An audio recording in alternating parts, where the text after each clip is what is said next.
À présent, comment et pourquoi Donald Trump, pourquoi les Américains se préparent à un choc frontal avec la Chine. Une étude très détaillée de la Rand Corporation, un think tank financé en grande partie par l'armée américaine, imagine le scénario d'un affrontement entre Pékin et Washington. Pour en parler, Jean-François Dimiglio nous a rejoint. Bonsoir, président du Conseil d'orientation d'Asia Centre et CEO de DMNF. Merci d'être avec nous. Avant de vous entendre, Laura Pouget, justement, racontez-nous ce que dit ce rapport. Les chances d'éviter un conflit avec les États-Unis diminuent. Telle est la perception chinoise selon cette Rand Corporation, think tank américain, qui produit ce rapport. Rapport consacré, regardez, aux leçons tirées par la Chine de la guerre entre la Russie et l'Ukraine.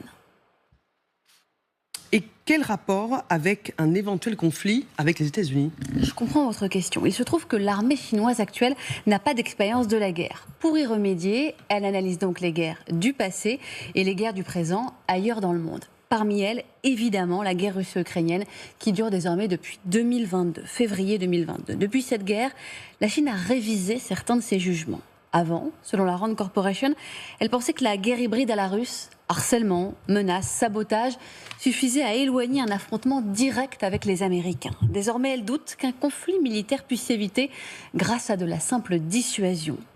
Conséquence, elle souhaite désormais améliorer ses capacités militaires réelles et non simplement s'équiper pour impressionner l'adversaire. On a eu un petit ordre d'idée de cette nouvelle mentalité lors du défilé récemment vu à à Pékin. On a revu les images. Et comment, justement, l'armée chinoise estime-t-elle ses capacités à faire face à un tel conflit? Plutôt bonne. Selon le rapport de la Rand Corporation, plutôt bonne. Certes, elle a conscience que les États-Unis bénéficieraient d'un avantage technologique au départ, mais elle fait l'analyse que cet avantage américain s'épuiserait avec le temps, tandis que son avantage industriel à elle augmenterait et que donc elle pourrait s'en tirer dans un conflit plus long. Et ce notamment grâce à son pouvoir autoritaire. Comme elle l'a observé en Russie, ce pouvoir permet de décréter des mobilisations de masse, de faire accepter des pertes humaines très élevées, de diriger l'économie vers une production militaire intensive, de contrôler les esprits.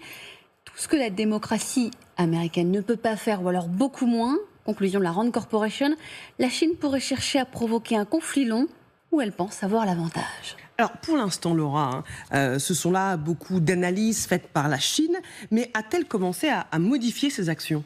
Si on regarde bien, si on lit bien ce rapport, on voit qu'elle les a modifiés au fil du temps en ce qui concerne la guerre en Ukraine. Les analystes américains révèlent que pendant les premiers mois du conflit, les Chinois ont adopté une attitude plutôt attentiste, limitant leurs échanges avec la Russie pour ne pas subir, pour éviter les sanctions. Et que c'est au bout de ces premiers mois, à partir de mai 2022, qu'ils ont changé leur stratégie en réalisant que les Ukrainiens parvenaient à résister, que la guerre allait durer et qu'ils ne pouvaient donc laisser les États-Unis seuls à la manœuvre. Ils sont ensuite devenus l'allié de Moscou que l'on connaît, celui qui lui fournit des débouchés pour son pétrole, celui qui lui fournit des pièces détachées d'armement, celui qui l'aide même à fabriquer ses drones de combat. Le tout, attention, sans soutien public, vous le savez, pour préserver une image, je cite, de pacificateur potentiel dans le conflit et ne pas perdre ses marchés auprès des Occidentaux. Et quelles conclusions en tirent les Américains pour eux-mêmes? La Rand Corporation fournit une série de recommandations à l'armée de l'air américaine qui a financé en partie son rapport. Parmi elles, continuer d'accroître ses capacités spatiales, c'est-à-dire son avantage technologique, s'entraîner à opérer dans des environnements dégradés, exemple des aérodromes abîmés dans le Pacifique en cas d'affrontement avec Taïwan, ou se préparer à tenir sur un temps long, plus long. Au gouvernement américain, le think tank fait aussi des conseils de maintenir une attitude d'apparence amicale avec la Chine et de, je cite, continuer de montrer l'exemple aux alliés des valeurs américaines pour ne pas rentrer dans le jeu chinois de l'escalade de la menace. Merci beaucoup pour ce condensé d'un rapport compliqué, dense, que vous avez parfaitement analysé, Laura. Jean-François Dimiglio, je me tourne vers vous. Est-ce que ça veut dire qu'une confrontation entre la Chine et l'Amérique est inévitable? Alors si la question c'est est-ce que la Rand Corporation a raison, vous comprendrez que la réponse est forcément extrêmement nuancée.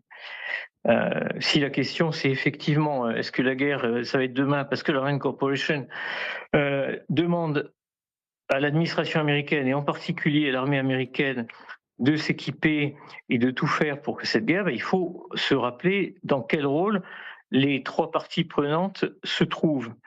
Première partie prenante, la Rand Corporation, dont il a été rappelé qu'effectivement, elle est proche des forces armées américaines. Son job, c'est effectivement de dire il faut qu'on s'arme parce que la guerre est à nos portes. Le deuxième rôle dans ce jeu de rôle, c'est la Chine, les dirigeants chinois. Et les dirigeants chinois, il faut en dire deux choses. La première chose, c'est que la guerre que la Chine veut gagner, c'est celle qu'elle ne combattra pas. C'est bien sûr un vieux principe de stratégie chinoise. D'abord parce que c'est de la stratégie chinoise. Il vaut mieux gagner une guerre avant de l'avoir ouverte, parce qu'il y a des guerres que l'on gagne sans qu'il y ait une déclaration de guerre et sans qu'il y ait une confrontation. C'est simplement la dissuasion et c'est simplement l'affaiblissement de l'ennemi sans qu'il y ait une confrontation. Et puis l'armée chinoise, c'est aussi une armée qui dépend du Parti communiste et on est aujourd'hui dans une situation où elle est sous le coup d'une épuration massive, d'une lutte anticorruption où la plupart de ses cadres sont décimés.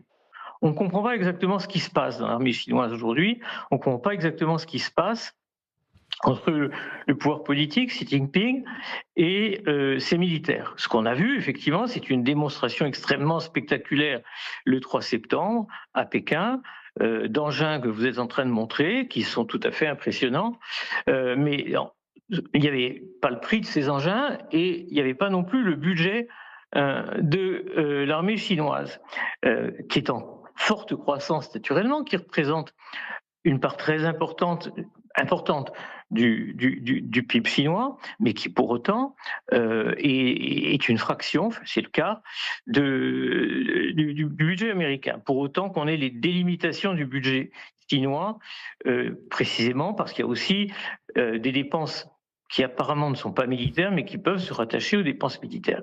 Donc on a de toute façon une asymétrie extrêmement forte. Et puis, le troisième intervenant dans ce débat, c'est le président Trump. Alors, je vous rappelle que l'objectif du président Trump, c'est d'avoir le prix Nobel de la paix. Alors, ce serait quand même assez paradoxal qu'il emboîte immédiatement le pas de la Rand Corporation en déclarant la guerre ou en accélérant le phénomène qu'effectivement, le dilemme de Thucydide aurait tendance à décrire, c'est-à-dire que par peur d'être attaqué ou de perdre sa suprématie, la puissance déclinante s'attaque à la puissance montante. C'est effectivement l'analyse qu'on fait couramment sur la confrontation potentielle. En d'autres termes, il faut naturellement apporter énormément de nuances à tout ce propos. Très intéressant ce que vous nous dites, Jean-François Di Miglio. Il nous reste quelques secondes, Général Chauvency. Il faut quand même surveiller une armée chinoise qui investit massivement dans son armée et qui ne cesse de monter en puissance. Elle se prépare à la guerre d'abord parce qu'elle en a reçu la mission politique. C'est s'affronter un jour ou affronter un jour les Américains d'une manière ou d'une autre pour enfin être le leader du monde. Alors je ne dis pas du monde libre, le leader du monde. Voilà. Mais bon, d'un autre côté, la Rand, c'est vrai qu'on peut la critiquer, mais la Rand répond à des appels d'offres et elle fournit des études sur tous les domaines et pas uniquement militaires. Et elle ne le fait pas uniquement au service des armées. Que ce soit une armée ou une institution, on lui donne un mandat, tant d'argent, si elle remporte le marché, elle utilise toutes les compétences qu'elle peut avoir et elle fait appel à toutes les compétences auxquelles elle peut accéder pour rendre quelque chose de plus objectif possible. Donc la Rand, pour moi qui ai fait travailler la Rand à une époque, ce n'est pas forcément quelque chose de subjectif. C'est-à-dire que si elle fait une analyse dans ce sens-là, peut-être qu'il vient d'être évoqué, c'est qu'elle a quand même des éléments d'information qu'elle a trouvés après recherche et analyse et qu'elle porte à la connaissance du commanditaire. Donc maintenant, effectivement, la menace, elle est là. Merci, Général Chauvency. Permettez-moi de remercier Jean-François Di Miglio, président du Conseil d'orientation d'Asia Centre.